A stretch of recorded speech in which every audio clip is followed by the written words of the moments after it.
हाथी आई हाथी बोली पूं।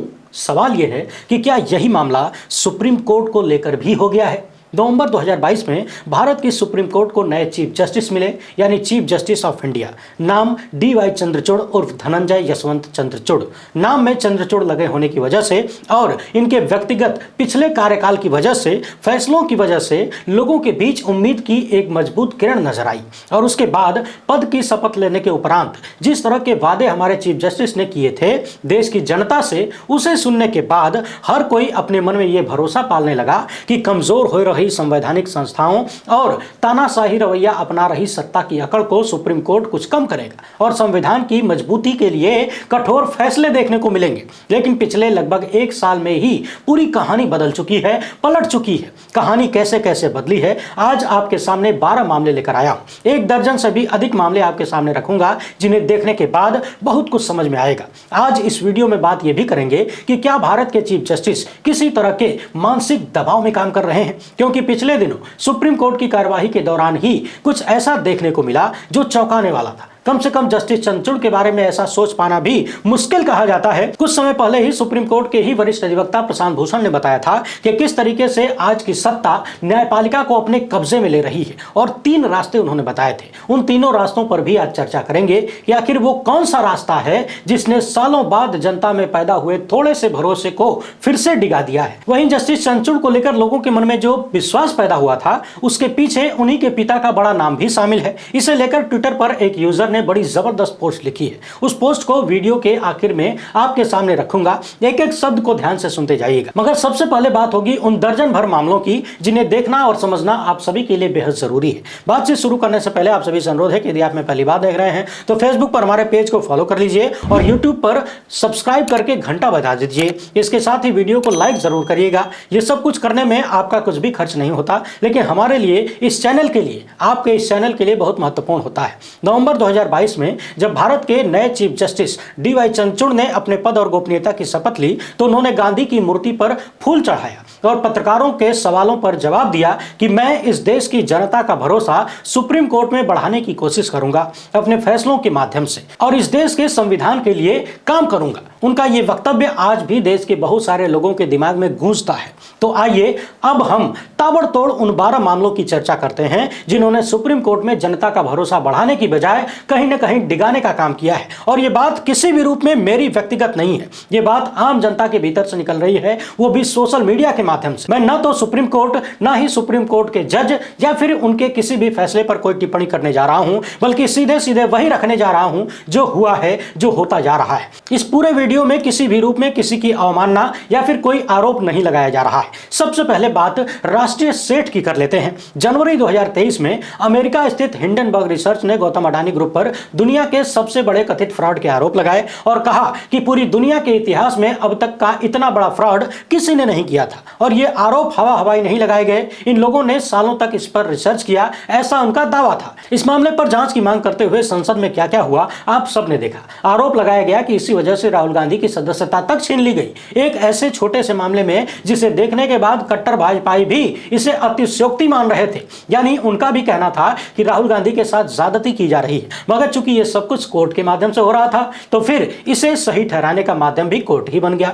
मामला जब सुप्रीम कोर्ट पहुंचा तो सुप्रीम कोर्ट ने जांच के लिए एक SIT बनाई और सेबी को 3 महीने के भीतर जांच करके रिपोर्ट देने के लिए कहा। हालांकि जो SIT थी वो अडानी के मामले की जांच करने से ज्यादा इसलिए बनाई गई थी ताकि वो ये बता सके कि सेबी की जो व्यवस्था है वो कितनी सही है, क्या उसमें सुधार की आवश्यकता है। सुप्रीम कोर्ट ने 2 मार्च को आदेश दिया था कि सेबी 2 महीने के भीतर जांच करके रिपोर्ट दे, यानी 2 महीने तक इस मामले की जांच होनी चाहिए थी। लेकिन मई महीने में वही सेबी दोबारा सुप्रीम कोर्ट में जाता है कि हमें 6 महीने का और समय दे दीजिए। इसके बाद सुप्रीम कोर्ट 14 अगस्त तक का समय दे देता है। 14 अगस्त को फिर से सेबी कहता है कि हमें 15 दिन की और मोहलत दे दीजिए। फिर से सुप्रीम कोर्ट समय देता है और 25 अगस्त के दिन सुप्रीम कोर्ट में सेबी 24 में से 22 मामलों की जांच रिपोर्ट सामने रख देता है और कहता है कि 2 मामले अब भी जांच करने के लिए बाकी हैं। इसके बाद सुप्रीम कोर्ट में सुनवाई पूरी होती है और 24 नवंबर को सुप्रीम कोर्ट इस फैसले को सुरक्षित रख लेता है और यह फैसला फैसला 3 जनवरी को सुनाया जाता है, अभी कुछ दिन पहले। फैसले में कहा जाता है कि सेबी इस मामले की जांच करने में सक्षम है, किसी अन्य व्यवस्था की जरूरत नहीं है, किसी एसआईटी की जरूरत नहीं है। इसके अलावा 24 में से 2 मामलों की जांच जो अगस्त महीने में लटकी हुई थी वो अभी भी लटकी हुई है और उस पर जांच करने के लिए 3 महीने का समय और दे दिया गया है। अब लोग कह रहे हैं कि ऐसी कौन सी जांच है जो सेबी पिछले लगभग 9 महीनों में नहीं कर पाया।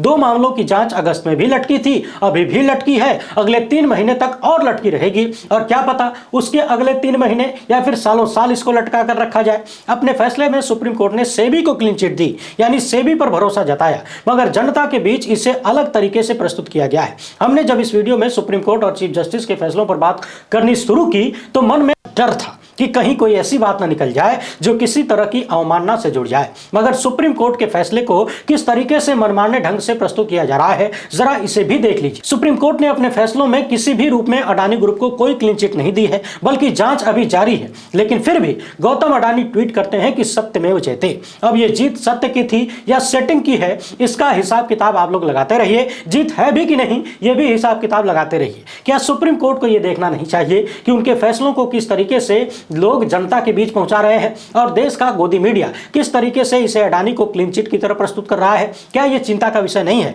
और जैसा कि लोगों ने पहले ही आशंका जताई थी कि अडानी का मामला 2024 के चुनाव बीतने तक लटका रहेगा, उसके बाद यदि यही सरकार तीसरी बार आ जाती है तो फिर यह मामला धुएं में उड़ जाएगा। अब कहीं ना कहीं वही होता हुआ दिख रहा है। आइए अब दूसरे मामले पर चलते हैं। वीडियो में बने रहिएगा, आगे बहुत महत्वपूर्ण चीजें देखने को मिलेंगी। दूसरा मामला महाराष्ट्र की सरकार वाला आप सबको याद होगा। किस तरीके से भारतीय जनता पार्टी ने वहां की 2 स्थानीय पार्टियों, पहले शिवसेना और फिर एनसीपी को तोड़-फोड़ कर छिन्न भिन्न कर दिया। शिवसेना का तो नाम निशान सब कुछ छीन लिया गया। मामला सुप्रीम कोर्ट में पहुंचा था और सुप्रीम कोर्ट ने ही कह दिया कि यह गलत तरीके से महाराष्ट्र की गठबंधन सरकार को गिराया गया और इसमें वहां के राज्यपाल की भूमिका सीधे-सीधे गलत ठहराई गई। सुप्रीम कोर्ट ने यहां तक कह दिया कि राज्यपाल का काम किसी पार्टी के आंतरिक विवाद में घुसना नहीं है और उस आधार पर कोई फैसला नहीं ले सकते। राज्यपाल का काम संविधान की सुरक्षा है। यानी महाराष्ट्र की सरकार गलत तरीके से गिराई गई और उसके बाद भारतीय जनता पार्टी ने मनमानी सरकार बनाई। सुप्रीम कोर्ट ने इस मामले में बातें तो बहुत बड़ी-बड़ी कह दी थी, लेकिन एक रास्ता खुला छोड़ दिया और वो ये कि विधायकों की अयोग्यता पर फैसला महाराष्ट्र विधानसभा के अध्यक्ष लेंगे और इस पर फैसला लेने के लिए सुप्रीम कोर्ट ने समय दे दिया था 18 सितंबर 2022 का।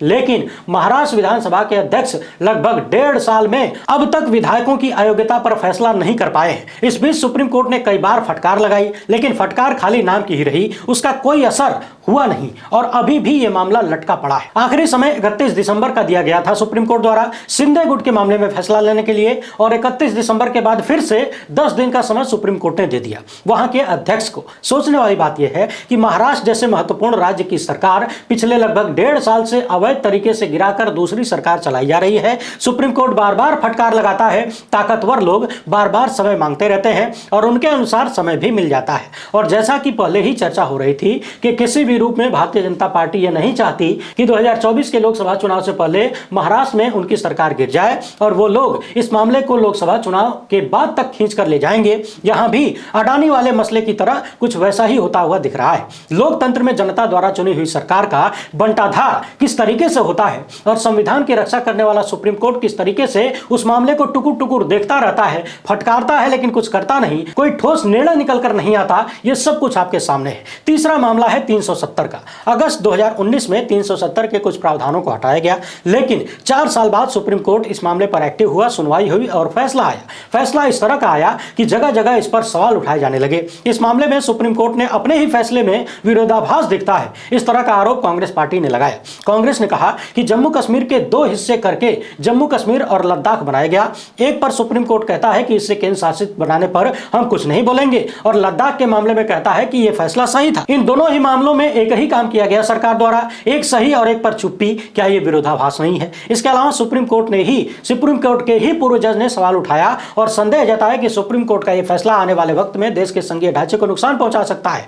जस्टिस नरीमन ने यहां तक कहा कि इस आधार पर केंद्र सरकार किसी भी राज्य को केंद्र शासित प्रदेश बनाने की तरफ आगे बढ़ सकती है। सुप्रीम कोर्ट के ही पूर्व जस्टिस नरीमन ने यहां तक कह दिया कि 370 पर फैसला परेशान करने वाला है। जम्मू कश्मीर के मामले में यह भी सवाल उठा कि कहीं भी राष्ट्रपति शासन 1 साल से अधिक समय तक सामान्य परिस्थिति में नहीं लगाया जा सकता, और यहां तो सालों साल चलता ही जा रहा है और सरकार यह भी कहती है कि स्थिति ठीक है। दोनों बातें एक साथ कैसे हो सकती हैं? हालांकि अपने फैसले में सुप्रीम कोर्ट ने यह भी कहा है कि सितंबर तक जम्मू कश्मीर में चुनाव करवा लीजिए, लेकिन यदि 2024 में फिर से मोदी सरकार आती है तो फिर इसका इतिहास देखकर यह नहीं लगता कि किसी भी रूप में ये लोग जम्मू कश्मीर में चुनाव कराएंगे जब तक खुद की जीत सुनिश्चित न हो जाए, क्योंकि सुप्रीम कोर्ट की बात मानने का कोई भी इरादा इनके कार्यों से तो नहीं दिखता। इसका सबसे बड़ा उदाहरण है चुनाव आयोग के आयुक्तों की नियुक्ति। सुप्रीम कोर्ट में चीफ जस्टिस डीवाई चंद्रचूड़ की पीठ ने ही यह फैसला दिया था कि चुनाव आयोग के बड़े अधिकारियों की नियुक्ति यानी आयुक्तों की नियुक्ति 3 लोगों की समिति करेगी, जिसमें भारत के प्रधानमंत्री, नेता प्रतिपक्ष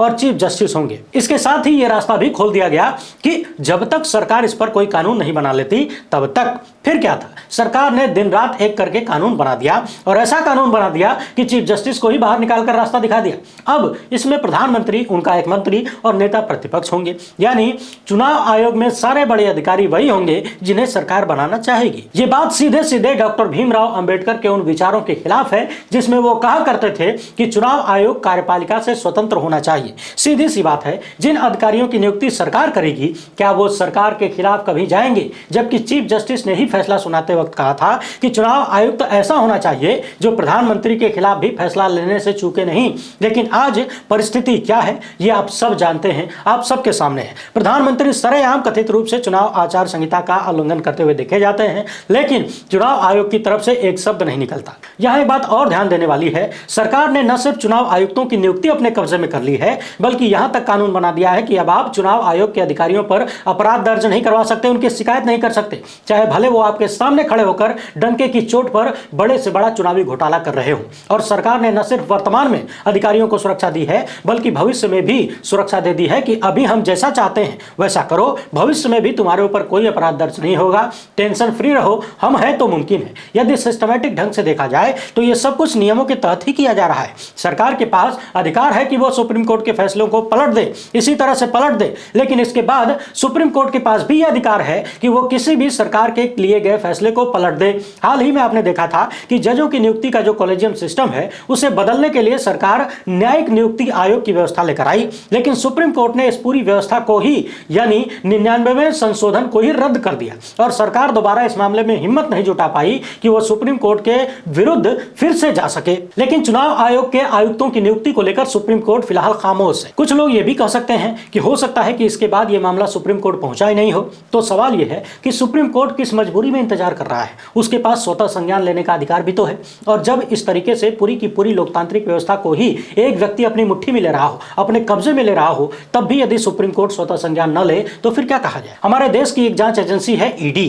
पिछले कुछ ही सालों में आप लगातार इसका नाम सुनते जा रहे हैं। विपक्ष का ऐसा कोई नेता नहीं है, ऐसी कोई पार्टी नहीं है जो इसके रडार में न हो। हाल फिलहाल में एक बार फिर से चर्चा जोरों पर है। गोदी मीडिया कभी अरविंद केजरीवाल को जेल भेजता है, कभी छत्तीसगढ़ के पूर्व मुख्यमंत्री भूपेश बघेल को भेजता है, तेजस्वी यादव को तो कभी अभिषेक बनर्जी को। और गोदी मीडिया की ये बातें पूरी तरह से गलत भी नहीं है। हर तरफ ये चर्चा है कि विपक्ष के तमाम नेताओं को कभी भी ईडी लपेट सकती है। ईडी का काम होता है मनी लॉन्ड्रिंग और विदेश से लेन देन के मामलों की जांच करना, लेकिन ईडी किस तरीके से कथित रूप से सत्ता के इशारे पर काम करती है। और हाल ही में हमने आपको दिखाया भी था कि एक भाजपा नेता के सहयोग के लिए कथित रूप से ईडी ने 2 गरीब किसानों को समन भेज दिया। जो किसान बेचारे 1000 रुपये महीने की पेंशन पर जीते हैं। किसानों का कहना है कि हम किसी तरह से अपना जीवन काट रहे हैं, पेट पाल रहे हैं, हमारे पास अवैध धन कहां से आ जाएगा। आरोप लगा कि एक भाजपा नेता ने कथित रूप से इन किसानों की जमीन कब्जाई है, ये लोग उसके खिलाफ मुकदमा लड़ रहे हैं, इसीलिए इन्हें डराने के लिए ईडी का ऐसा दुरुपयोग हो रहा है। इस मामले में भी ईडी के पूर्व डायरेक्टर संजय मिश्रा की कहानी बड़ी दिलचस्प है। ईडी के मामले में सरकार ने इन्हें बार बार रिटायर होने के बाद एक्सटेंशन दिया। मामला सुप्रीम कोर्ट पहुंचा। सुप्रीम कोर्ट ने पूछा कि क्या आपके पास कोई और अधिकारी नहीं है, काबिल अधिकारी नहीं है पूरे देश में?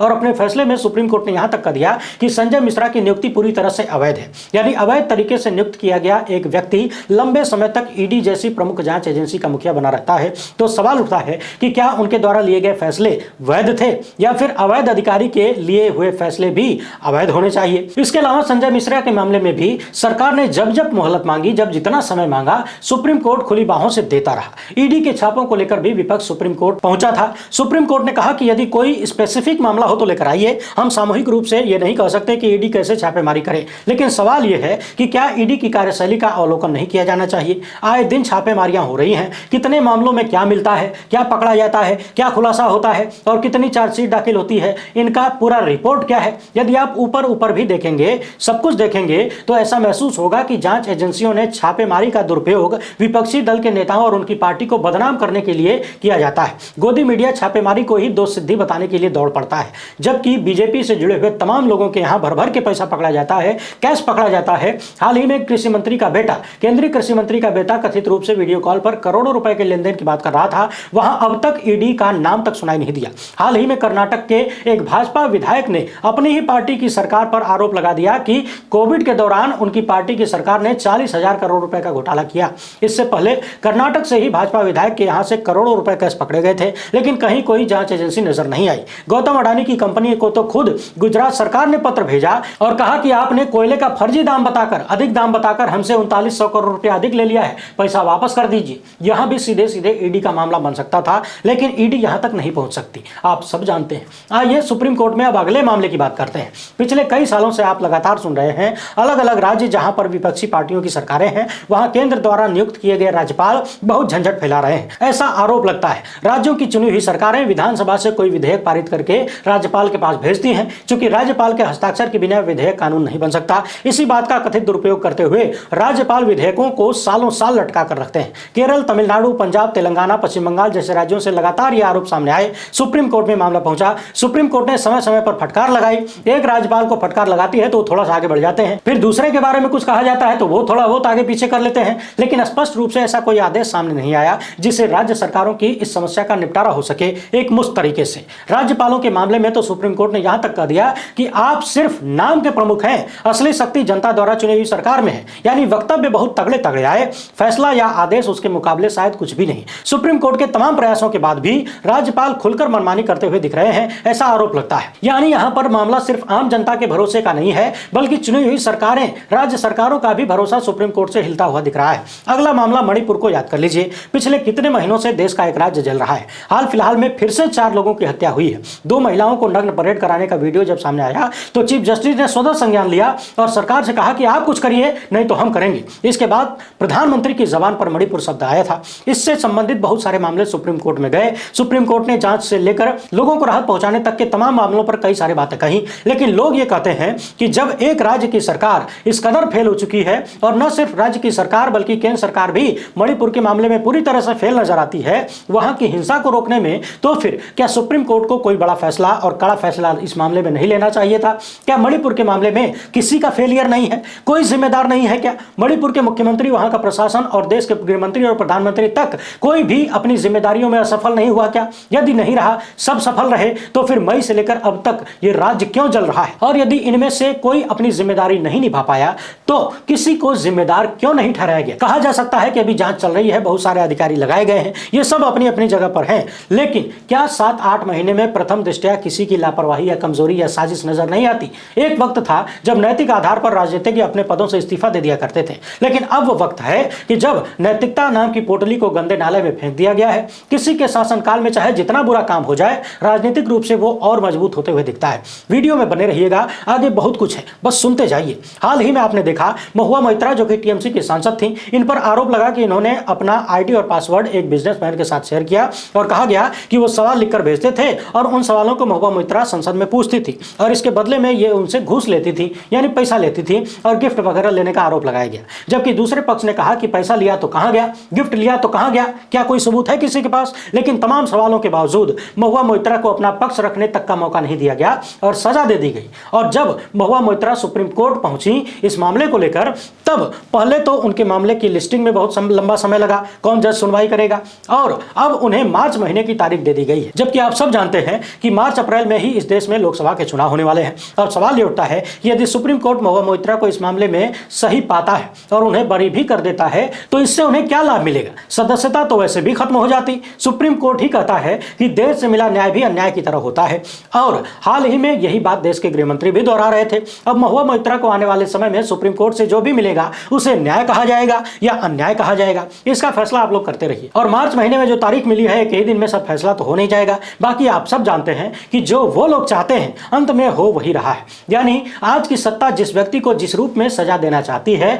उसे उसी रूप में सजा मिल जाती है, और ये सब कुछ नियमों और कानूनों को ध्यान में रखते हुए किया जाता है, जिससे यदि कोई सवाल उठाए तो कहा जाए कि देखिए सब कुछ तो नियमों के तहत ही किया जा रहा है। साल 2019 के लोकसभा चुनाव से पहले मोदी सरकार इलेक्टोरल बॉन्ड की व्यवस्था लेकर आती है, जिसके तहत राजनीतिक दलों को कोई भी व्यक्ति या कंपनी इलेक्टोरल बॉन्ड के माध्यम से जितना चाहे उतना पैसा दान कर सकती है, और दान करने वालों के बारे में कोई भी जानकारी सार्वजनिक नहीं की जाएगी। आम भाषा में कहें तो यह पूरी तरह से चोरकटाई का लक्षण है, मगर फिर भी देश के प्रधानमंत्री ने इसे पारदर्शी व्यवस्था कहा था, जबकि उस वक्त भी रिजर्व बैंक से लेकर निर्वाचन आयोग तक ने इस पर सवाल उठाया था और कहा था कि इससे लोकतंत्र कमजोर होगा, पारदर्शिता कम होगी। मामला सुप्रीम कोर्ट में पहुंचा था। सुप्रीम कोर्ट में लंबे समय तक सुनवाई वगैरह हुई, लेकिन फैसला सुरक्षित है, और इसके बावजूद इतना सब कुछ होने के बाद भी सरकार ने हाल ही में हुए विधानसभा चुनाव से पहले इलेक्टोरल बॉन्ड की खरीद बिक्री शुरू की, और अभी जबकि कोई चुनाव भी हाल फिलहाल में नहीं है, फिर भी एक बार फिर से इलेक्टोरल बॉन्ड की खरीद बिक्री शुरू कर दी गई है। लोग ये भी सवाल उठा रहे हैं कि क्या इलेक्टोरल बॉन्ड के मामले में सुप्रीम कोर्ट से कुछ ऐसा फैसला आने वाला है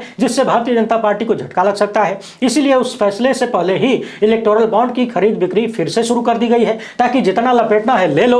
और इलेक्टोरल बॉन्ड के आने से बाकी राजनीतिक दलों को कितना नुकसान हुआ है ये आप सब जानते हैं। हर बार जब इसका आंकड़ा सामने आता है तो पता चलता है कि ज्यादातर हिस्सा अकेले भारतीय जनता पार्टी को जाता है, और हाल फिलहाल में 30% में ही पूरी राजनीतिक पार्टियां सिमट गई। लगभग 70% चंदा केवल बीजेपी को मिला।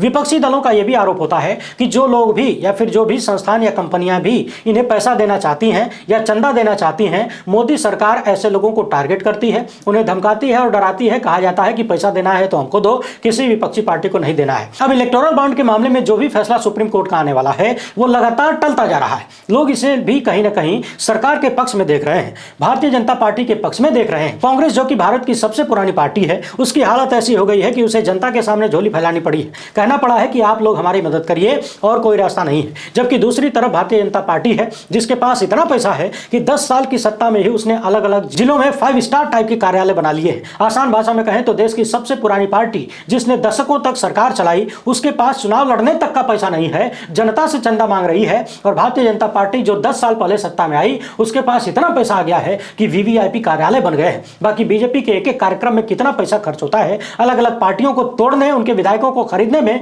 कितना पैसा खर्चा होता है, इन सब का कहीं कोई हिसाब नहीं है। गोदी मीडिया तथा झूठ के तंत्र को चलाने में कितना पैसा खर्च होता है, इन सब का भी कोई हिसाब नहीं है। ये कहीं ना कहीं इलेक्टोरल बॉन्ड का कमाल ही कहा जा सकता है। अगला मामला है बिल्किस बानो का। याद करिए किस तरीके से गुजरात और केंद्र की भाजपा सरकारों ने मिलकर इनके परिवार के बलात्कारियों और हत्यारों को समय से पहले रिहा कर दिया। मामला सुप्रीम कोर्ट में गया, लेकिन लटकता जा रहा है, लटकता जा रहा है, और इसके लटकने का कोई और छोर नहीं। लोग कहने लगे हैं कि क्या बिल्किस बानो के मामले को इसलिए लटकाया जा रहा है क्योंकि बीजेपी के पक्ष में फैसला देने में मुश्किल है और विपक्ष में देने से माहौल बिगड़ सकता है बीजेपी का। इस तरह के कई केस ऐसे भी हैं जिनमें चीफ जस्टिस सुनवाई नहीं कर रहे हैं, मगर इसके बावजूद कहा जाता है कि किसी संस्था का मुखिया जैसा एक्शन रखता है, जैसा विचार रखता है, उसका असर पूरी संस्था पर पड़ता है। इसके अलावा किस मामले की सुनवाई कौन कौन से जज करेंगे, इसका फैसला भी तो चीफ जस्टिस के ही हाथों में होता है। बिल्किस बानो का मामला 12 अक्टूबर से सुरक्षित रखा गया है। फैसला नहीं सुनाया जा रहा है, कारण क्या हो सकता है हमें नहीं पता। बलात्कारियों और हत्यारों की रिहाई के बाद बिल्किस बानो की तरफ से यह कहा गया कि जब से ये लोग छूट कर बाहर आए हैं,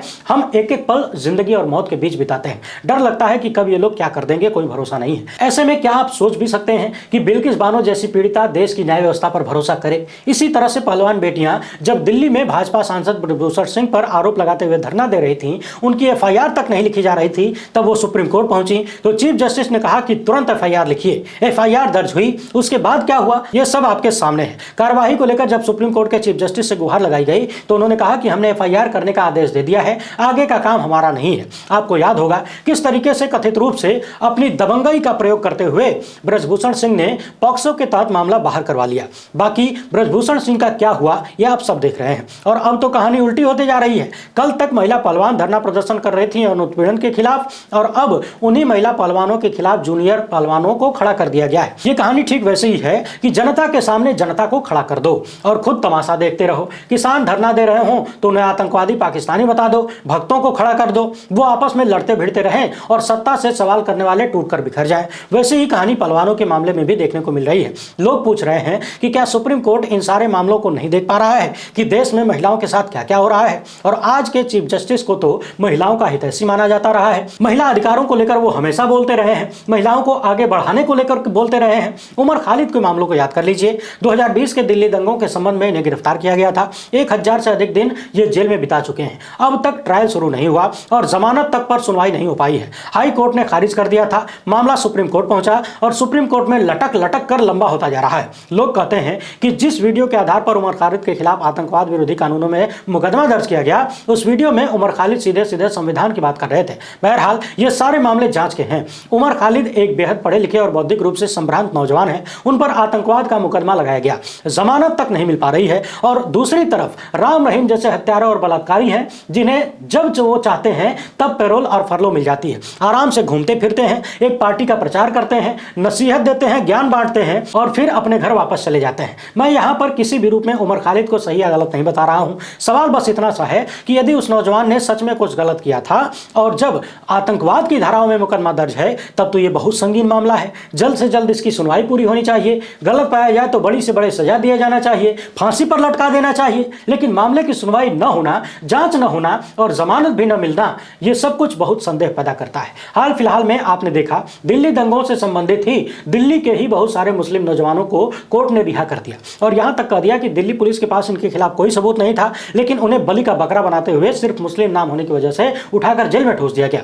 कन्हैया कुमार को याद कर लीजिए, पूरे देश का गोदी मीडिया और सत्ता से जुड़े हुए लोग आतंकवादी बता रहे थे, लेकिन आज तक उनके मामले में कोई भी जांच सामने नहीं आई, कोई दोष सिद्धि नहीं हुई। क्या यह सब कुछ इस बात का इशारा नहीं है कि किसी भी व्यक्ति पर जो सत्ता से सवाल करता हो, कोई भी आरोप लगाओ, जमकर बदनाम करो और जांच के नाम पर सालों साल मामले को लटकाते रहो, क्योंकि बदनाम करने से ही जो लाभ मिलना था वो मिल चुका है। अब जांच की जरूरत क्या है? उमर खालिद पर अगली सुनवाई 10 जनवरी को होनी है, देखते जाइए क्या होता है। अभी हमने जिन भी मामलों की चर्चा की, इसी तरह से अभी और भी बहुत सारे मामले हैं, लेकिन फिलहाल इतना ही रखते हैं, क्योंकि कुछ और बेहद महत्वपूर्ण बातें हैं जो रखनी है। सबसे पहले चीफ जस्टिस डीवाई चंद्रचूड़ और उनके पिता को लेकर ट्विटर पर मनीष सिंह की ये पोस्ट जरा ध्यान से देखिएगा। मैं एक एक लाइन पढ़ते जाऊंगा, आप लोग ध्यान से सुनिएगा। मगर उससे पहले ये बात कर लेते हैं कि क्या हमारे देश के चीफ जस्टिस किसी मानसिक तनाव का सामना कर रहे हैं? आखिर क्यों ये चर्चा लोगों के बीच शुरू हो गई है? दरअसल पिछले दिनों किसी मामले की सुनवाई के दौरान chief justice D Y Chandrachud supreme court के एक वकील के ऊपर भड़क गए और गुस्से में उन्होंने ऐसी ऐसी बातें कह दी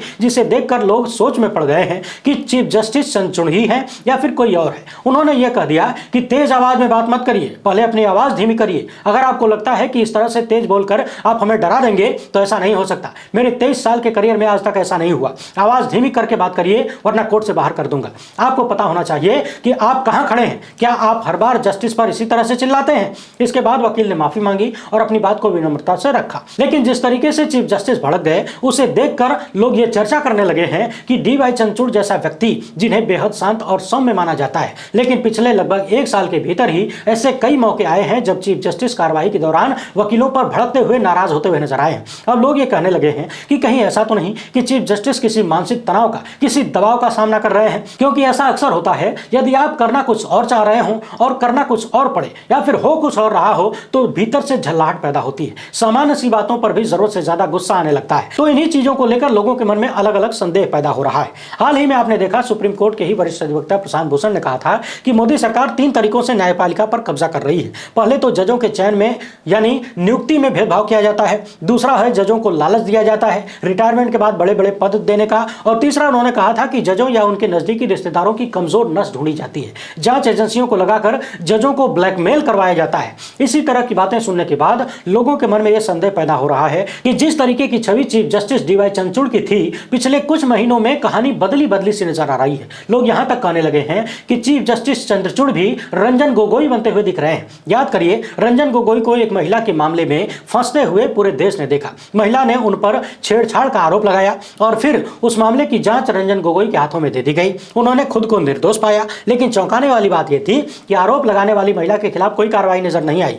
दोनों ही साफ साफ बच गए और रिटायरमेंट के कुछ ही महीने बाद रंजन गोगोई राज्यसभा के सांसद बन गए। बाकी इससे आगे कुछ कहने की जरूरत नहीं है, आप सब मामला समझ गए होंगे। यहाँ एक बात और याद दिला दें, रंजन गोगोई ने उस वक्त अपनी सफाई में कहा था कि मेरे इतने लंबे करियर में अब तक मेरे अकाउंट में मात्र 6 लाख रुपए है, मेरे खिलाफ कुछ मिल नहीं रहा है, इसीलिए एक महिला को आगे करके मुझे फंसाया जा रहा है। रंजन गोगोई उन जजों में भी शामिल थे जो पहली बार भारत के इतिहास में सुप्रीम कोर्ट के बाहर निकलकर प्रेस कॉन्फ्रेंस करते हैं और कहते हैं कि यह सरकार हम पर दबाव बना रही है। लेकिन जैसे ही रंजन गोगोई के ऊपर एक महिला आरोप लगाती है, सारी दशा दिशा बदल जाती है और अब वो भाजपा के राज्यसभा के सांसद हैं, विश्व गुरु का आनंद ले रहे हैं। आइए अब मनीष सिंह की इस पोस्ट को जरा ध्यान से देखिए, एक एक लाइन को ध्यान से सुनते जाइए। इस लेख में मनीष सिंह आज के चीफ जस्टिस डीवाई चंद्रचूड़ और इन्हीं के पिता YV चंद्रचूड़ की बात कर रहे हैं। जैसा पिता वैसा पुत्र। आगे इनका कहना है कि नहीं नहीं, हमेशा ऐसा नहीं होता, यानी जैसा पिता वैसा पुत्र हमेशा नहीं होता। किसी मशहूर फिल्मी डायलॉग में राजेश खन्ना कहते हैं, मिलॉर्ड जिंदगी लंबी नहीं ऊंची होनी चाहिए। तो जस्टिस चंद्रचूड़ का कार्यकाल सबसे लंबा था ही, सबसे ऊंचा भी था। हिंदुस्तान के सबसे लंबे कार्यकाल वाले चीफ जस्टिस यशवंत विष्णु चंद्रचूड़ फरवरी 1978 में पदभार संभाले थे। 7.5 साल बाद जब जुलाई 1985 में रिटायर हुए, हिंदुस्तान उन्हें आयरन हैंड के रूप में जानने लगा था। जस्टिस चंद्रचूड़ ने 4 प्रधानमंत्री देखे। वे जनता सरकार के दौर में चीफ जस्टिस हुए थे। तो मोरारजी देसाई, चरण सिंह, इंदिरा गांधी और राजीव गांधी, सभी अलग अलग मिजाज की सरकारें, बड़े बहुमत की सरकारें और बेहद ताकतवर सरकारें। किस्सा कुर्सी का मामले में जस्टिस चंद्रचूड़ ने संजय गांधी को जेल में रहने पर विवश कर दिया था। इसके बाद आई इंदिरा गांधी की सरकार से उनकी कैसी ठनी रहती होगी, जरा अंदाजा लगाइए। मगर जस्टिस चंद्रचूड़ के पास केवल रीढ़ की हड्डी ही नहीं, मजबूत जिगरा भी था। मिनर्वा मिल केस हिंदुस्तान के लैंडमार्क जजमेंट से है, जिसने संविधान के बेसिक स्ट्रक्चर की अवधारणा दी, यानी संविधान को बदलने की सरकार और संसद की शक्ति सीमित है। वो कोई कानून, कोई संशोधन ऐसा नहीं ला सकता जो संविधान के मूल ढांचे में बदलाव कर दे या समाप्त कर दे। यह फैसला संविधान को छेड़ने की कोशिश करने वाली हर सरकार के सामने सीना ताने खड़ा रहता है। संविधान के मूल भाव यानी नागरिक के मूल अधिकार, आजादी, जीवन और समानता का अतिक्रमण कोई गवर्नमेंट नहीं कर सकती। Olga Tellis versus Bombay municipal corporation मामले में उन्होंने जीवन के अधिकार को डिफाइन किया, रोजगार, रहवास के अधिकार को उसका हिस्सा माना। पुत्तुस्वामी केस में राइट टू प्राइवेसी को डिफाइन किया। गुरबख्श विरुद्ध पंजाब केस में उन्होंने फैसला दिया कि अग्रिम जमानत को अनुच्छेद 21 के तहत नागरिक अधिकार की तरह देखा जाना चाहिए। एक हैबियस कॉर्पस केस जिसमें इमरजेंसी के दौरान जीवन का अधिकार भी निलंबित हो सकता है, यह फैसला प्रतिगामी माना जा सकता है, लेकिन सुप्रीम कोर्ट के जज के रूप में उनके 338 फैसले कानूनों की व्याख्या में प्रकाश स्तंभ की तरह रहेंगे। जब कभी नागरिक राज्य अधिकारों के मसले पर बहस छिड़ी तो हैबियस कॉर्पस केस छोड़ चंद्रचूड़ का फैसला लोकतंत्र और नागरिक स्वतंत्रता के पक्ष में साफ साफ नजर आया और यही उन्हें यादगार बनाता है। मगर भारत के लोग उन्हें शाहबानो केस के लिए याद करेंगे। इस केस ने सरकार को संविधान संशोधन पर मजबूर कर दिया। इस पेंडोरा बॉक्स के खुलते ही जो गंगा बही, भारत आज तक उसके बहाव की थाह नहीं पा सका। उस फैसले के नतीजों में डूबते उतराते देश में आज उनके ही पुत्र चीफ जस्टिस हैं, पर भारत का सुप्रीम कोर्ट आज अपनी विश्वसनीयता के सबसे कमजोर छिछले दौर में है, क्योंकि फैसले आने से पहले पूरा हिंदुस्तान जानता है कि क्या फैसला आएगा। जनता को ऐसे किसी फैसले की आशा नहीं जो टोटलिटेरियन हो चुकी सरकार को लेस मात्र भी दिक्कत पैदा करे। सत्ता का हाथ लोकतंत्र के गिरबान से हटाने की हिम्मत अब सुप्रीम कोर्ट में नहीं है, भले ही उस पर कोई चंद्रचूड़ ही क्यों न बैठा हो। यह गिरावट अभी की नहीं है। कभी 4 जज को लेकर सुप्रीम कोर्ट के लॉन में प्रेस कॉन्फ्रेंस के लिए बैठ जाने वाले गोगोई के आगे चलकर राज्यसभा में बैठ जाने तक यह गिरावट गर्त में जा चुकी है। यह गिरावट अनुत्क्रमणीय अस्थायी है और देश मौजूदा चीफ जस्टिस से इनमें बेहतरी लाने की कतई कोई उम्मीद नहीं करता। अगर उनके नाम में चंद्रचूड़ न लगा होता। उनका 2/3 कार्यकाल जा चुका है, अगले नवंबर में रिटायर हो जाएंगे।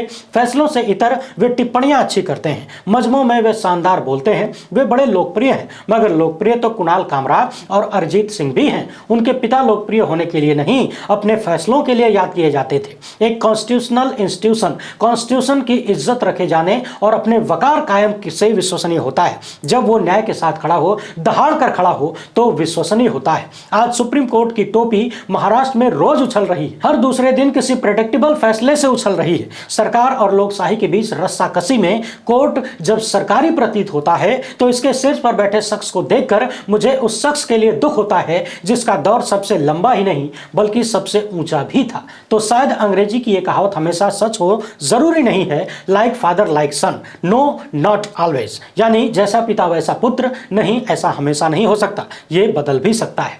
वीडियो पसंद आई हो तो लाइक और शेयर जरूर करें। पहली बार देख रहे हैं तो चैनल को सब्सक्राइब कर लीजिए। हमसे जुड़ने के लिए बहुत बहुत धन्यवाद। जय हिंद।